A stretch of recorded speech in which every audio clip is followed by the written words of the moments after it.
RT media centre, দেশ ও ইসলামের কথা বলে। জি ভাই, এই প্রশ্ন।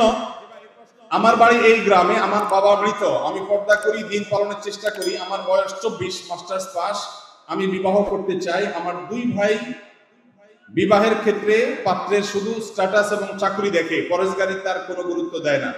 আমার অনেক বিবাহ বাতিল হয়েছে, এই জন্য আমার ভাইদেরকে নসিহা দিন, আপনার একদিনই বলুন।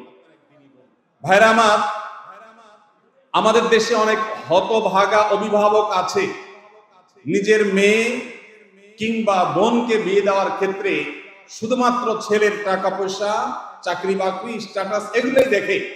ছেলে ভালো মানুষ কিনা, আল্লাহ ভীরু মুত্তাকি কিনা, পরহেজগার কিনা, নামাজি কিনা, হালাল হারাম মেইনটেইন করে কিনা, সে বিষয়টা দেখে না। নবীজি সাল্লাল্লাহু আলাইহি সাল্লাম বলেছেন, তুনকাহুল মারআতু লিআরবাঈন, চারটি বিষয় দেখে সাধারণত মেয়েদেরকে মানুষ বিবাহ করে বা বিবাহ দেয়।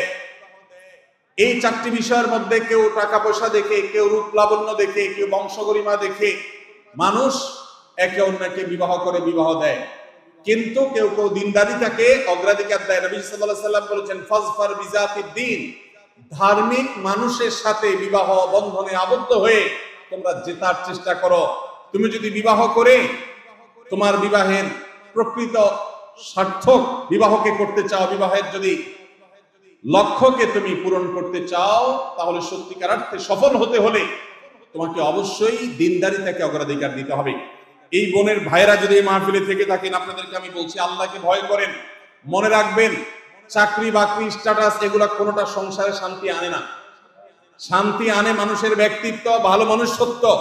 ভালো মানুষ হলে উপার্জন একটু কম হলেও, সামাজিক তথাকথিত স্ট্যাটাস একটু নিচে থাকলেও সংসার সুখের হবে। আর যদি ভালো মানুষ না হয়, যত বড় স্ট্যাটাস হোক, যত বড় চাকুরে হোক, কখনো সেখানে শান্তি আসবে না। এজন্য আল্লাহকে ভয় করেন এবং দিনদার পাত্র দেখে নিজের বোন মেয়েকে বিয়ে দিবেন। আমাদের মেয়ের বাবারা এখন আর পাত্র দেখে না, তারা টাকার বস্তার সাথে মেয়ে বিয়ে দিতে চায়। মেয়ের বাবারা এখন আর ছেলে দেখে না, তারা দেখে টাকার বস্তা। আর ছেলের বাবারাও এখন আর মেয়ে দেখে না, তারা খুঁজে আটার বস্তা, তারা ময়দার বস্তা খোঁজে, তারা ভালো মেয়ে খোঁজে না।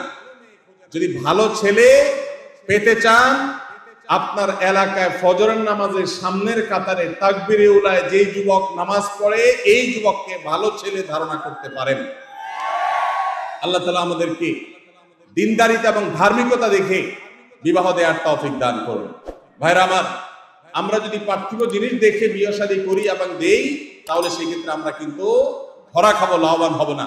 এই বোনকে বলতে চাই, আপনি এলাকার আলেম ওলামা, মসজিদের ইমাম সাহেব, তাদের মাধ্যমে আপনারা ফ্যামিলির লোকজনকে বোঝাবার চেষ্টা করেন।